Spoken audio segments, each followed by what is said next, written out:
You know, here's the truth, guys. Sometimes the most difficult discussions, are the ones that you need to have the most. And with the gaming community already being such a diverse place, it's time for the creative space to reflect that. So here's take two with an important discussion on the necessity of diversity, equity, and inclusion, and the corporate responsibility to honor those things. Diversity and inclusion make us a better industry for today, and most importantly, for tomorrow. It allows us to make better entertainment experiences that are authentic, culturally relevant, and reflective of the audiences that enjoy them.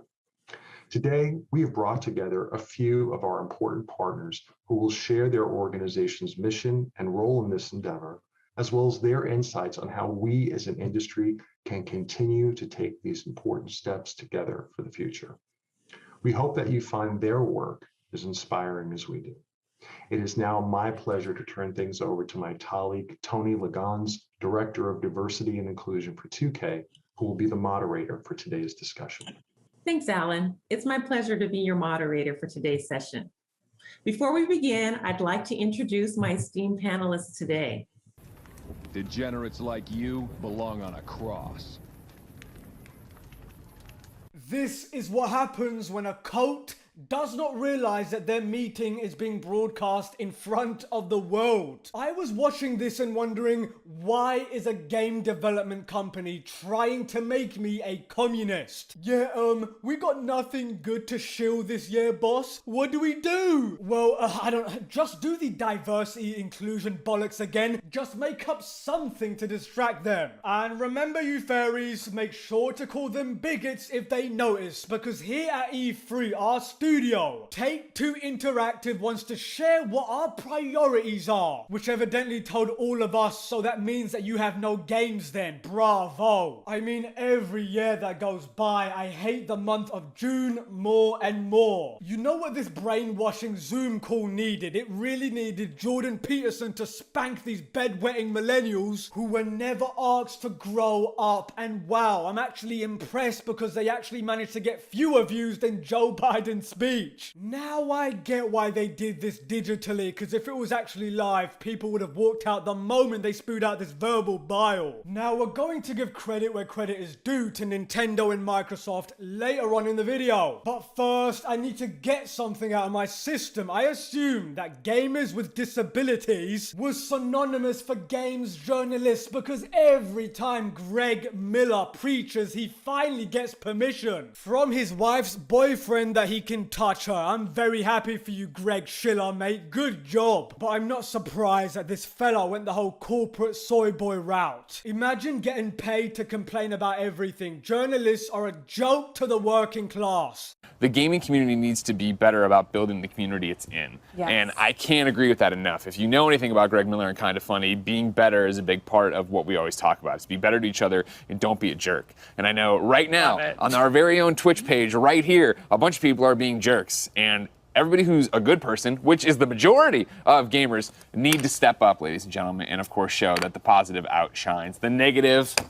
That's my rant. Goodbye on that Thank you. But anyway, the most underrepresented people in gaming seem to be the gamers these days. It finally dawned on me. Now I understand why so many people gatekeeped our community for so long, to keep these weirdos out. It's ironic because the woke industry is like, hey woke market, look at me and buy my stuff. And the woke market is like, we don't have any money. We spent it on the only thing that matters to us, and that's blue hair dye and Look, when I heard Director of Diversity, Equity and Inclusion, if that doesn't scream made up job title to justify hiring someone with zero talent and excluding everybody else, which sounds awfully opposite of what the supposed goal is. My diversity, my inclusion. That is coded language for segregation and exclusion. Diversity and inclusion are two words that are direct opposition to ability and quality. Just imagine the hiring process. The employer is like, welcome new employee, just so you know, you were not hired because of your skills or knowledge, but solely because of your skin color. Goodbye. I couldn't think of a more insulting thing to tell someone. Newsflash. You are not going to make anything good if you assemble your team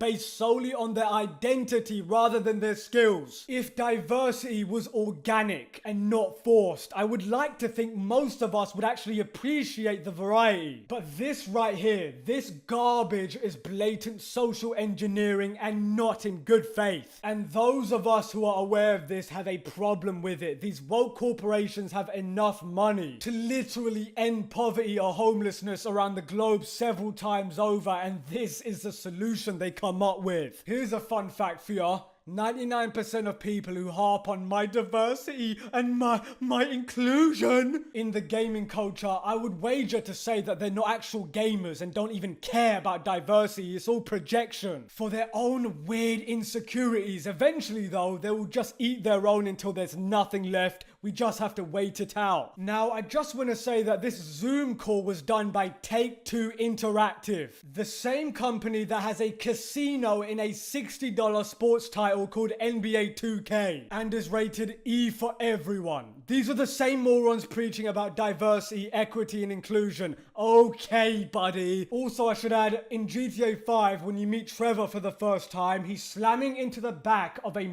head. Call me crazy, but I have a feeling we are never going to see that again. GTA 6 is going to be the most woke game in gaming history. I'm calling it right now. But you know what? Let's actually talk about the stuff I did like. Meanwhile, over at Nintendo, we are getting a new Smash character, Metroid 5, Advanced Wars Remake, and Breath of the Wild 2. You know, Japan seems like it's still immune from SJWs and far left weirdo progressivism if Nintendo ever goes woke. I'm telling you, I will need therapy for the rest of my life because Nintendo had the common sense to just show games. And this is why they are winning. It's amazing how good of a reputation one can have when political bullshit isn't being constantly spewed out of one's mouth. Also, at no point in the Dread trailer was there a yes, queen moment. Sheamus ran from a superior foe using stealth to evade and beat the crap out of everything else, which is no different from any other video game protagonist. Dread has a lot of potential. It looks like they took a fusion horror mechanic and refined it. I am very impressed. Now, Nintendo may be old-fashioned, but that's exactly why I love them and know exactly what to expect from them. The rest of the gaming industry is just pure cancer at this point. But look, Microsoft